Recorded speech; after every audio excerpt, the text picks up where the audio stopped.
I think they're loud now. All right, sorry, like Willy Wonka, scratch that. Okay, so welcome back. We are continuing on with our agenda at approval of public minutes for December 17th and non-public minutes for December 17th. I make a motion to approve the public minutes and non-public minutes from December 17th. I'll second that. Any discussion? All those in favor?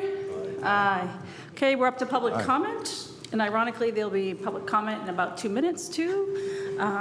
Anybody? Okay. Vote on the teacher contract. I make a motion to approve the 2025-2028 teacher contract. Second that. Any discussion? All those in favor? Aye. Aye. Aye. Cautionary aye. Nay. And now, as promised, public comment. See, you told me to get too close. Any comment? Anyone online? I don't see anybody. All right, so a motion to adjourn the school board meeting? Make that motion. Second. All those in favor? Aye. Aye. All right, and welcome to the budget hearing. All right, so good evening. I'm going to call our budget hearing to order, and we have a pledge. Pledgers? We do. All right. Hello, Happy New Year. With me tonight, come on up. I've got Madison Williams and Sophia Menick. I hope you had a chance to look over your board report from me. If not, there's a little section in the academic update about Mr. Durrell, who's also here tonight to support his own students. You may remember last year we had a new RSA passed mandating that civics be taught in middle school as well. So not surprisingly, Jeff jumped right in and planned a really impressive scope and sequence. At the conclusion of trimester 1, at the end of his unit, Mr. Durrell and I met. We talked about some of the amazing assignments he did, experiences bringing in Mr. McIver and some other people. And I asked him, you know, who are some students who really jumped in, were interested, and excited about learning civics this year? And these two ladies are the first that he mentioned. Their names popped right into his mouth. And he said they were both keenly interested, highly engaged, and had very successful outcomes with their assignments for the civics unit. So I'm sure they have answers if you have any questions after the pledge, but I felt like civically engaged students to lead the pledge is what it's all about. So without further ado, Madison and Sophia.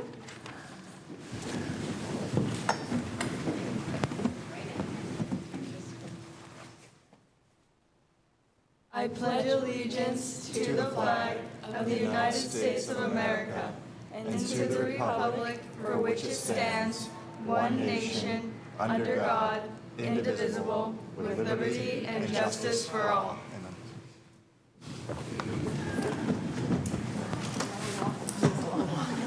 Don't trip. I'll wait till the after Maura does the...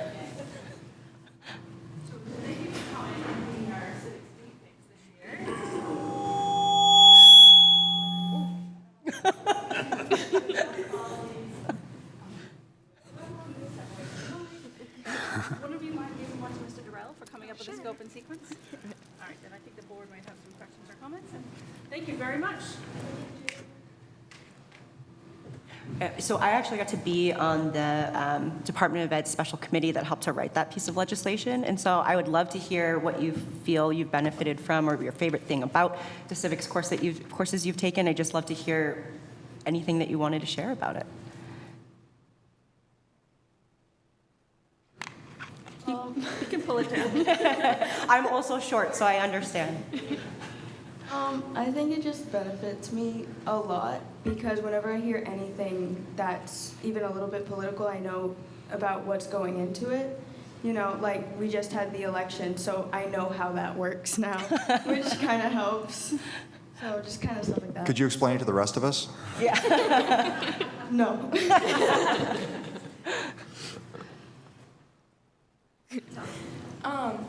I really liked the unit because I felt like I could learn more of how to engage in civics and kind of help our town with civics. And kind of like Madison said, I feel like I know more of how it works, and when I hear about it in like the election, I understand it more, and I have more of a idea of how things go around and how people engage. Well, and the more you know about it, the more comfortable you are, and the more you can have those conversations and spread that information to your fellow students. So thank you so much for your interest in it. I love that. It's awesome. So I know thank he you. doesn't It's like great the to- spotlight, but does Mr. Durrell have anything he'd like to say about the program? It was a pleasure to do it. I love the planning. I love the idea and the flexibility to bring different aspects of the civic curricula out. We had kind of a pre-planned meeting, got a game plan together, and like anything else, it was a great first run, and I'm looking forward to building up on it. I will say these two ladies are very modest. They really went in head first, and I think the crowning achievement, I wish I thought to get it now, was their trifold board. One of the capstone projects were the trifold presentation boards. I know a lot of you have seen them. I know there's a bunch in the SAU office, and there's some around the town hall and all. But their trifold board was just so good. It just nailed every little tiny detail down. It was just so cool to watch it and to see the enthusiasm. And I can't wait for next year because I've learned a lot. And there's a lot we can do with it and really improve it. So thanks. And thanks, ladies. Thank you. Thank you.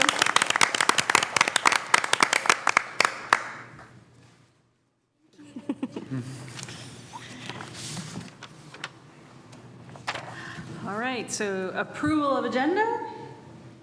Motion to approve? Second. Okay. Did you get that, Anne Marie? I didn't hear who seconded. Rick? Okay. All right, so Superintendent Ray, you're up. Thank you. So thank you, everyone. I actually appreciate when there's people in the audience that haven't already heard this about 500 times, so that's exciting for me. So this evening's agenda, we will take a quick look at the budget process, our mission and vision, the district 5-year goals, the proposed versus the default budgets. Typically, we jump more into the proposed versus the current year budget, but I think the message and the big information this year is that our default is much higher than usual, and so that's kind of where the meat of the information lies. Additionally, we will look at some budget impacts that we are anticipating coming our way in future years. Our typical enrollment overview, including high school and high school tuition costs, a little information about a potential elementary school expansion. Not that I want anybody to panic about that at this point, but we do know by driving through town there are all kinds of new homes going up, and it behooves us to be very proactive with that, so we have some information there. Per pupil cost comparison based on what Barrington spends and the state average, our district-wide facility needs, our current capital reserve accounts, how we utilized ESSER 3 funds over the last several years, our grant funding trends, and then we will wrap up. And given tonight's ratification of the contract, we will then have 7 warrants going forward to deliberative, so I will talk through those as well. So, budget development process. This is a lot of words on a slide, but really the message here is this process starts really in the summer when we do our board workshop with the leadership team, and then really getting to the nitty-gritty in early October with a mid-October presentation, the initial presentation looking at all of the proposed items that we would like district-wide in order to achieve our 5-year goals. And then over the course of October, November, and December, we kind of make some tough decisions at times and pare that down to what we feel is a fiscally responsible budget to push forward to the taxpayers for a vote in March. And then it leads us to the here and now, so tonight's budget hearing, and then our deliberative on February 8th, Saturday morning, and then the result of the deliberative will then be what goes on ballot for the March 11th elections. So a couple years ago, we looked at our mission and vision, and then we really try to ensure that all of our decisions that we're making on behalf of the district are focused on our mission, vision, and also the 5-year goals that we wrote as a team. Our district strives to be a community learning and growing together, giving students roots and wings. And we also strive to empower our community of learners in a safe and supportive environment to nurture compassion, cultivate curiosity, and inspire innovation. Our current 5-year goals are in 4 overarching bucket areas. The first being operations, which focuses on being fiscally responsible, safety of our buildings and staff and students, and then also protecting the investment in our facilities. I think we would all agree that we have amazing buildings and grounds here in Barrington, and we want to protect that investment. The second bucket area, if you will say it that way, our multi-system of support for academics with a focus on strengthening teaching processes and research-based practices to provide inclusive, rigorous instruction for all students. Again, multi-tiered systems of support for behavior, the third overarching area. We strive to directly teach skills to promote the awareness and management of mental health and behavioral well-being across our student population. And of course, community. We have a wonderful community here in Barrington, and we want to continue to build and maintain those relationships with clear and regular communications, involvement, and support. So moving on, like I alluded to when we were looking at the agenda, really the meat of tonight's overall presentation is looking at the 1.1% increase over the default, or just under $329,000. So if you look at what is that 1.1 increase, what is that is comprised of, one would be transportation. These are estimates because we have our contract out. Will be going out this month for RFP. Our contract is due. So we estimate $150,000 for the transportation of our preschool through 12th grade population. Food service is increased for next year of $36,000. That's already in a contract. Website upgrades so that we can be ADA compliant. Increases across the district for people who are not in a collective bargaining agreement. So your paraprofessionals, your teachers are in a collective bargaining agreement. Everybody else is not. Some curriculum needs. We did make a hard decision to wait on our English language arts curriculum for this year. From a budgetary perspective, we do have another year before we have to meet that state requirement. So we're okay there, and everybody's working hard to comply and meet with science of reading demands there, but our curriculum needs are $21,000 for the DESA, which is our student behavioral well-being assessment that used to be in the ESSER 3 grant, and then social studies is our curriculum cycle this year.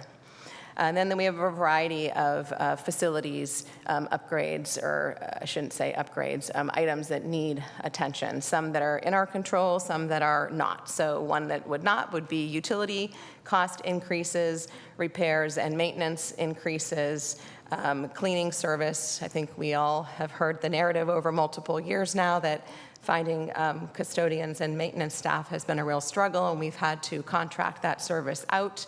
And we have some pretty mature trees and a lot of outdoor learning going on, which is wonderful, but it gets to the point where cutting down or maintaining some of those trees is just not safe for our staff to do, and we need bigger, better equipment to come in and take care of that. So those are the things that were additions over the default budget in this year's or next year's proposed. It is not a spot-on dollar amount because there are some things in the default that we were able to decrease, such as water treatment testing that we're doing more in-house now, trends with attorney fees, we were able to make some decreases there and some other lines. So let's focus a little bit on the default budget, which is at an astounding 6.59% over the current year. We typically see that more around a 3% increase, so that is more than double what we're used to, which is why this number is feeling so large this year. So the increases in the default that we don't have control over would be a 12.4% increase in health insurance, already agreed upon and mandated collective bargaining agreement adjustments, so for salary and benefit increases. We also realized a increase in our high school students, and then our high school contracts have also gone up significantly. Transportation costs, those are not the costs that we paid this year, but the increases for next year, and also in food service as well. So our default, again, is at 6.59%, or $31,521,888, with the proposed being 1.1% higher than that at $31,856,656. So I guess one thing to point out would be important to keep in mind, because a lot of people don't understand what does that $329,000 equate to. And for us, even if you were to remove the items on the left-hand column that aren't must-haves, in order to absorb food service and transportation costs, it's the equivalent, not to say we would cut 2 positions, but it's the equivalent of 2 full-time positions. So we would have to get pretty creative in the default budget in order to meet our budgetary needs next year. So some of the budget impacts that are beyond our control, there are some anticipated decreases to federal grant funding due to some changes in political offices, both at the state and federal level. So we have to be mindful and aware of those potential changes. Also, federal and state curriculum mandates, such as the English language arts curriculum that I mentioned. Those are unfunded mandates that we are told you must do, but we aren't given funds to support those. Again, substantial increases to our high school costs, and we have seen quite a few increases across the board in special education. Contracted services costs are rising, transportation costs, and we are anticipating a pretty drastic reduction in state aid for that population as well.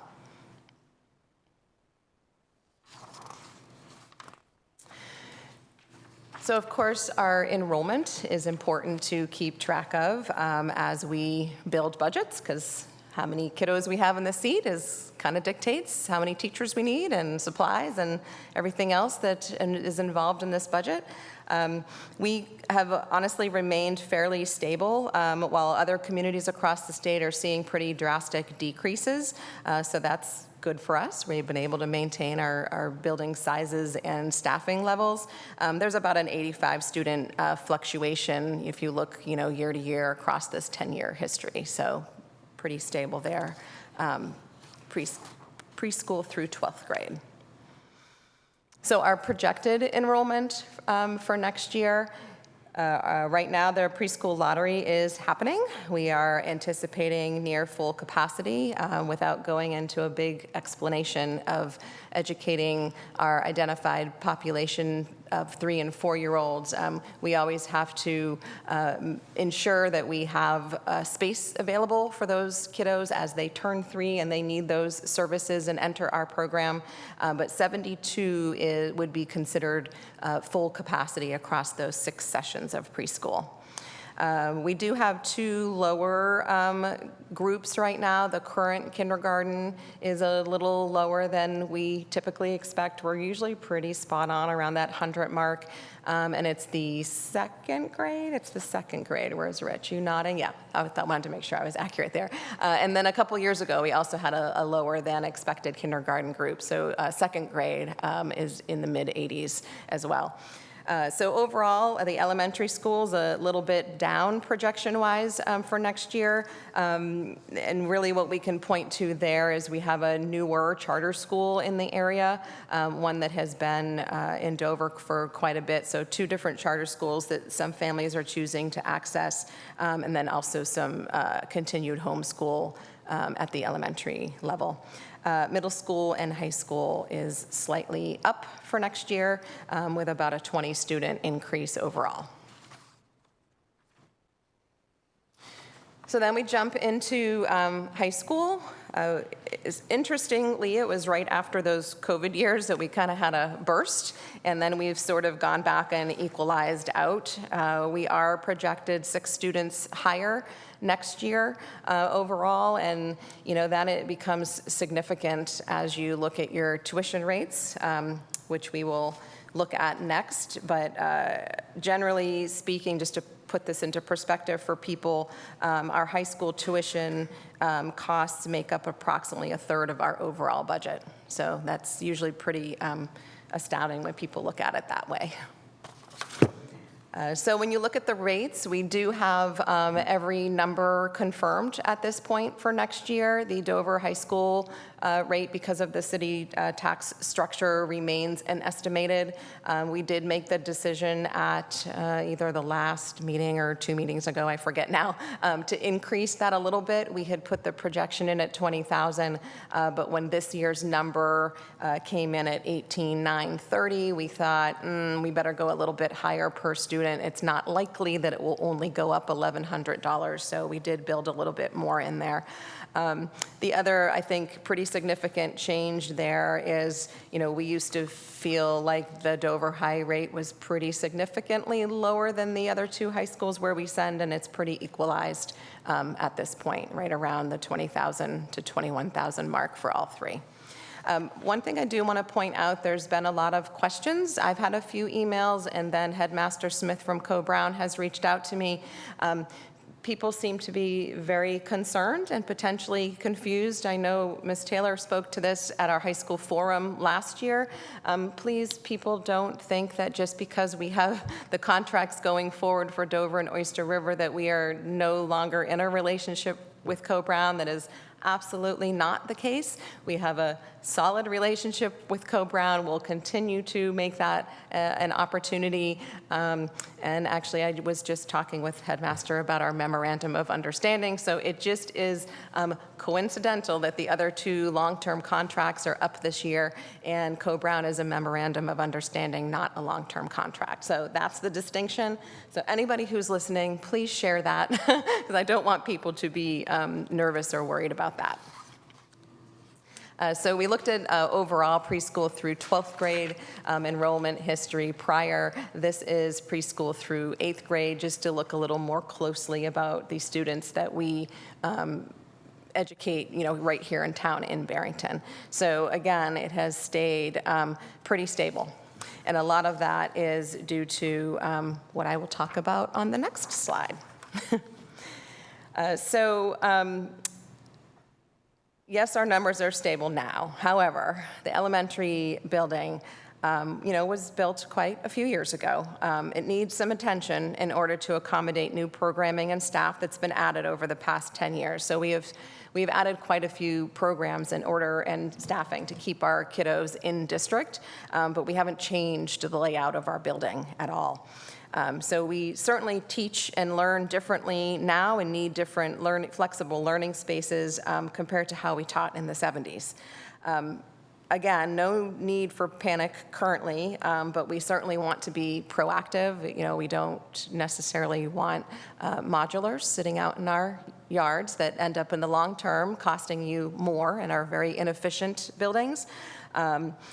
So as a part of being proactive, we did a demographic study a couple of years ago, and we've already engaged with an architectural firm as part of strategic planning to ensure that if and when the time comes, given all the building going on in town, that we are well positioned and prepared to bring that forward.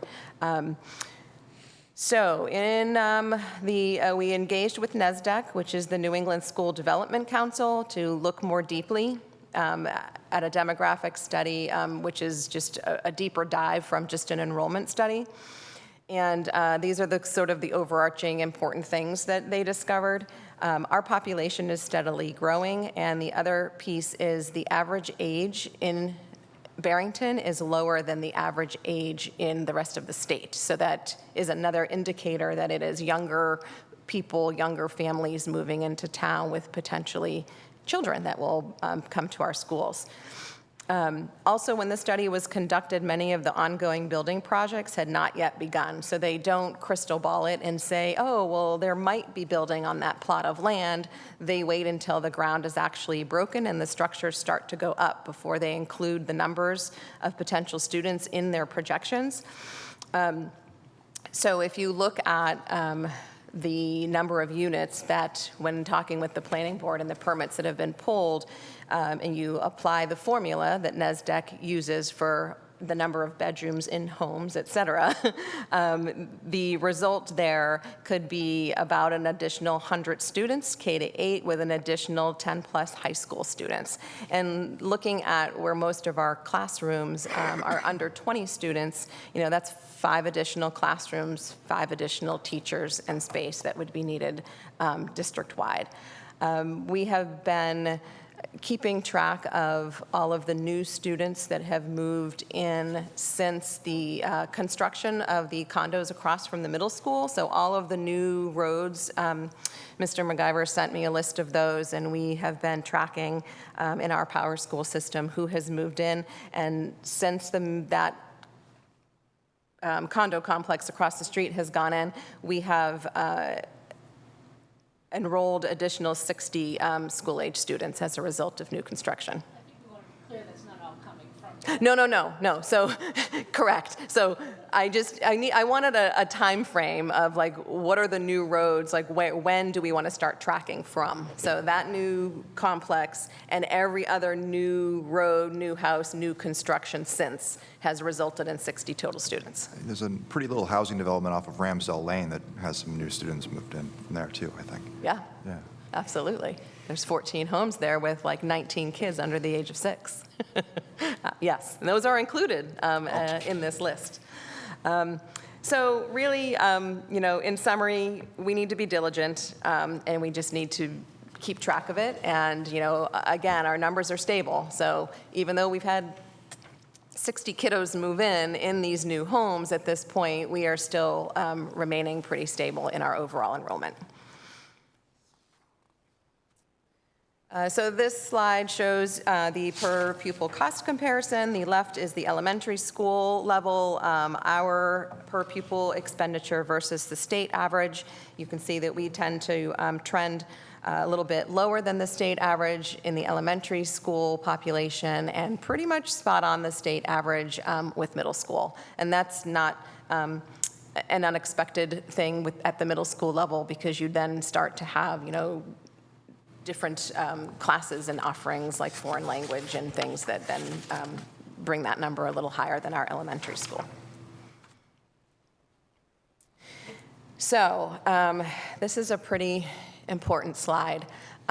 Year to year, we tend to have a warrant for different capital reserve accounts, asking the taxpayers to use not from additional taxation, but monies remaining in our fund balance at the end of the year to set aside for a rainy day, per se, some funds to manage projects. So the next slide, I'll show you where we are with balances in all of our capital reserves. But facilities, we have some larger projects coming up. So we felt like we needed to really plan out in the future what the needs were. So we do have a healthy balance there. We have about $1.2 million in that account right now.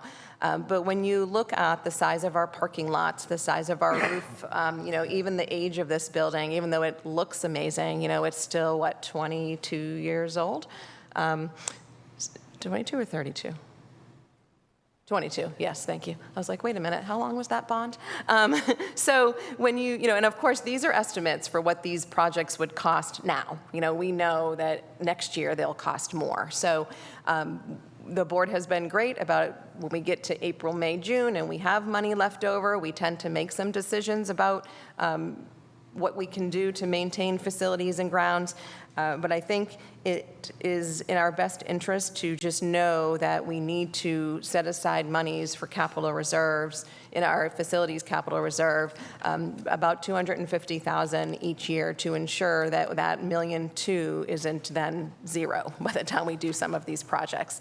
So this is just a plan for the timeline needs of when we need things like replacing the windows, here, actually in this room is some of them, here at the middle school, and then also parking lots and roofs, like I mentioned, to keep our investment in good condition. So this next slide here is the current balances in each of our capital reserve accounts. So we do have, like I said, about $1.2 million in facilities. High school tuition has about $488,000. But now that you've seen the tuition amounts, you know that it only takes 5 students to go through about $100,000 of that. Special education, we have just over $500,000. And again, back to some of those budget impacts that we discussed.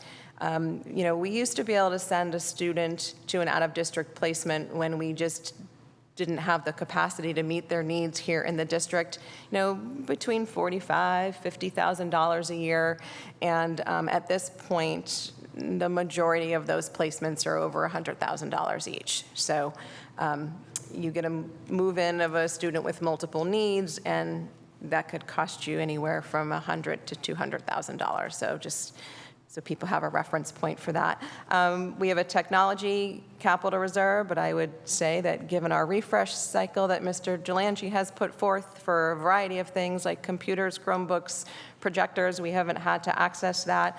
And in the newly developed Civics Experience Fund, we have just over $9,000 remaining. So ESSER 3, this is important for a variety of reasons. I think the major reason is it's gone, and we really benefited from the funds that came out of the ESSER grants. We were able to purchase and put in place a variety of evidence-based curriculum and assessment materials, work on teacher retention through increasing stipends and new teacher mentoring, a lot of improvements and just number of items under educational technology, safety items such as additional walkie-talkies, AED units, and quite a few items in the area of social emotional learning. So we are pretty proud and excited that we were able to make all those gains with those funds received. So federal grant funding trends, you see some odd dips there. This is Title I, which is our Title I reading program, and Title II, which is professional development. The dip in 21-22 was because people did not necessarily realize that the formula for grants is one of the pieces of that formula is your free and reduced population. And this was the year that nobody was charged for a meal. Therefore, if nobody was being charged, nobody filled out the application. And so the numbers went down. However, once the state and the federal government realized that, they were offset with other grant funds to recoup some of those losses. And we did a great job in the following year getting the message out to families saying, hey, don't forget, first of all, they're not free any longer, but also here's the impact, and we really need you to fill out these forms. So we were able to rebound there. 4A is on the left-hand side on this slide here, and then on the right is the IDA, or Special Education and Preschool Grant. And some people may be wondering, why did that jump up significantly in 22-23? And that is because there was an error in the funding practices for districts like ours who send their students to other high schools, where the grant money was following the student to the high schools instead of staying here in Barrington. And so I had pointed out to the commissioner and the association several years ago that we were then, in essence, paying twice for things because we had agreements with those high schools that encompasses special education rates. And so thankfully that was corrected, and now those funds stay here in Barrington to benefit our students. Even if they go to those high schools? Even if they go to those high schools, because that's part of the tuition agreements. So, and they can choose any of those high schools that they would like, yes. So, circling back, again, a 1.1% increase over the default budget, and that's kind of where we're at, strangely, with one of the highest default budgets I've seen. And in closing, just a thank you to the school board, the advisory budget committee, who has been in the seat at every meeting since October, so thank you. And all of our district leaders for everybody's dedication to the budget process. It was certainly a challenging one this year. It's hard to let go of the things that you kind of want sometimes, but you need to, and I think we were still really able to put together a very well-rounded budget that is sensitive to the financial impact while still maintaining the investment in our facilities along with the high-quality education we're able to provide for our students. We really tried to be as conservative as possible this year. As I stated, we are anticipating some further state and federal impacts in upcoming years. So we hope that we will see more participants here in the audience for our deliberative session on the 8th at 9 a.m., also in this room, and then voting on March 11th. So I do have, we don't need any of that next stuff. So I do have the 7 warrants written out, but they weren't on slides because I wasn't sure where we were going to land with all of them tonight. So I can go through them, and then I know Carrie Neal's going to speak to the teacher contract when we get there. So Article 1 is always elected positions. We did make a change there this year where clerk, moderator, and treasurer have always been 1 year, and every year those same people have to go through the process of, filing, and they are such dedicated doing their own civic duty. So we have moved that to all of those to 2-year positions. So clerk, moderator, and treasurer all up for now 2 years instead of 1. And then we do have 2 board members up for this year, each for 3-year terms. So that is what warrant Article 1 is. I believe, you might want to take a look, but I believe to change the moderator and the school district clerk, it has to go as a separate warrant article to the voters. It can't just be included in the, I'm sorry. I don't think we can include it that way. I think we have to do a separate warrant article to ask the voters if they want to go to a 2-year. If they want to go to 2-year, Yeah. I will clarify Yeah, that. I did already send these to Gordon Graham, who always comes to our deliberative, but maybe he didn't realize that we were making that change, so thank you. All right. Yep, I will double check on that. We've asked ourselves that question a few times, so we'll circle back on that one to ensure that. Warrant Article 2 is the operating budget, so I'm not going to read you all the legalese, but it basically has the full amount of the operating budget, majority vote required, as I put forward in tonight's presentation. Warrant Article 3 is the high school tuition agreement for Oyster River. And in order to not have both contracts due at the same time, we have staggered them. So Oyster River will be an 8-year agreement, and then Article 4 is Dover, and that will be a 9-year agreement. That way, folks have the time and opportunity to be able to sit on committees and talk through those contracts in the future and not be doing them at the same time. Article 5 is the educator 3-year collective bargaining agreement. So I will pause and have Carrie chime in there. Great, thank you. Everyone can hear me, right?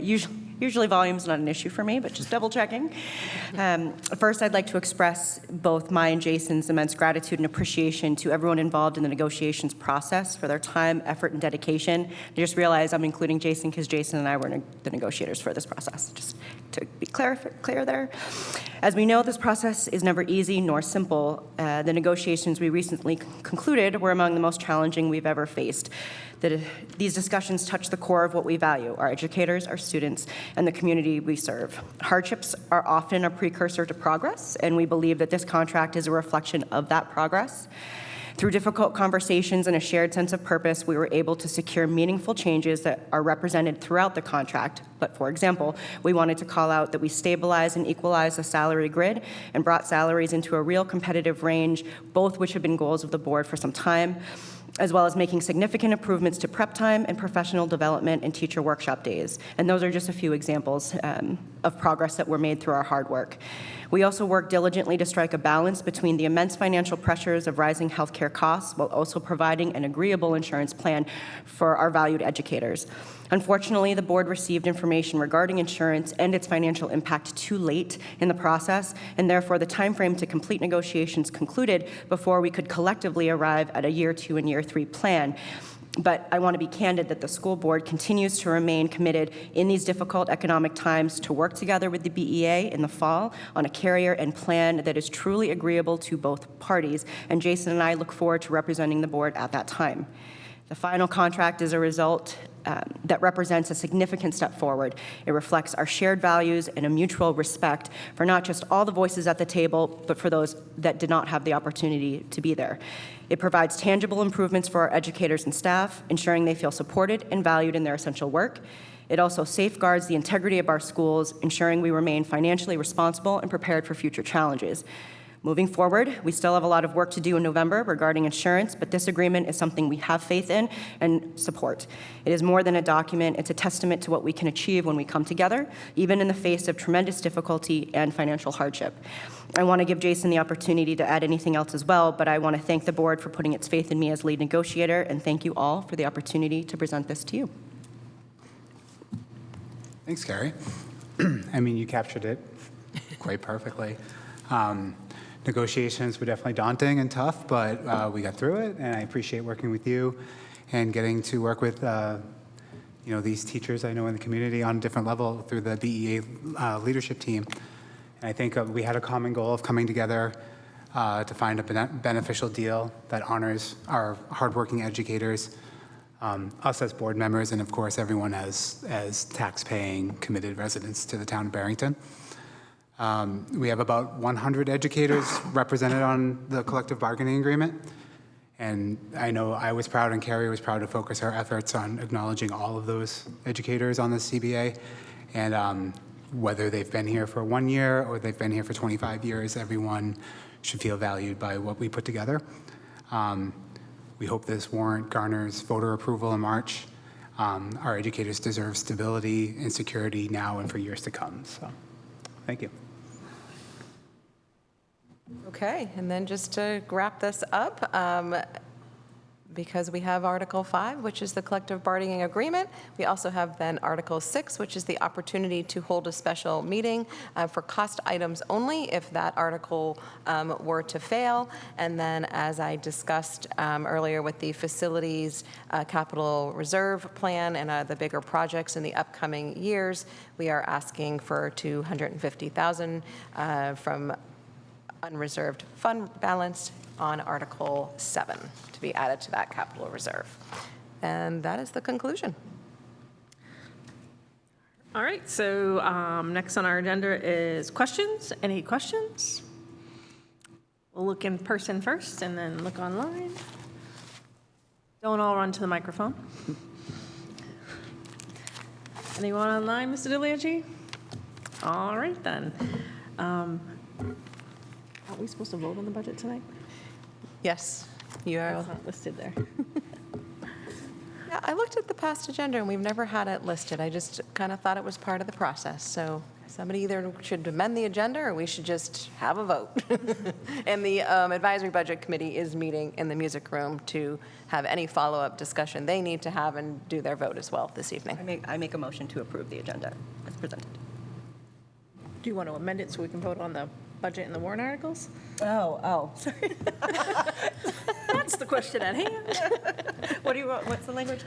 To amend the agenda to add the opportunity for the amend the school agenda. board to vote on the budget and the warrant articles. What Maura said. But Moira can't make that motion. But so I shall make it. Somebody's got a second. And second. Okay, all those in favor? Aye. Aye. All right. So let's just go one by one for the budget. I'm going to read say them, each one, and then do a vote? Yes. Okay, so assuming we need to separate out asking the town to allow, Vote on that one. okay, so not the elected positions. Oh, but what about the positions moving to 2 years? Didn't we already vote on that in a meeting? I believe so. We did. But now we have it in We a did. warrant, so I We don't know did. if you wanted Okay. to still. All right, we can vote just to be clear. Just to and be make sure. safe.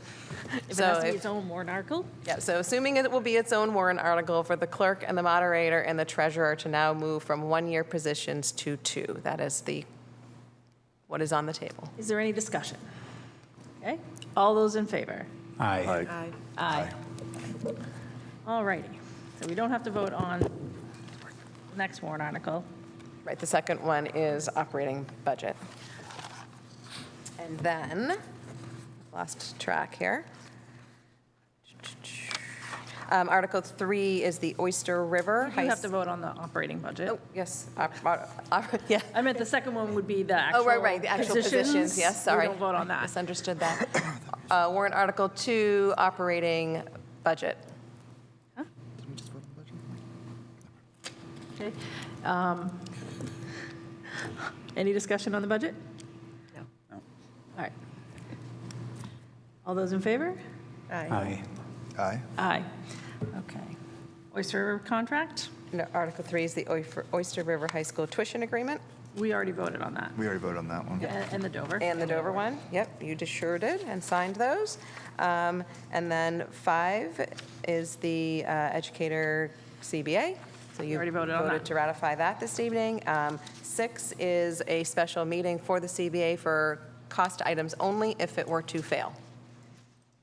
I'm not sure we have to vote on that, but we can. Any discussion on having an opportunity to come back to it if it fails? Okay, all those in favor? Aye. Aye.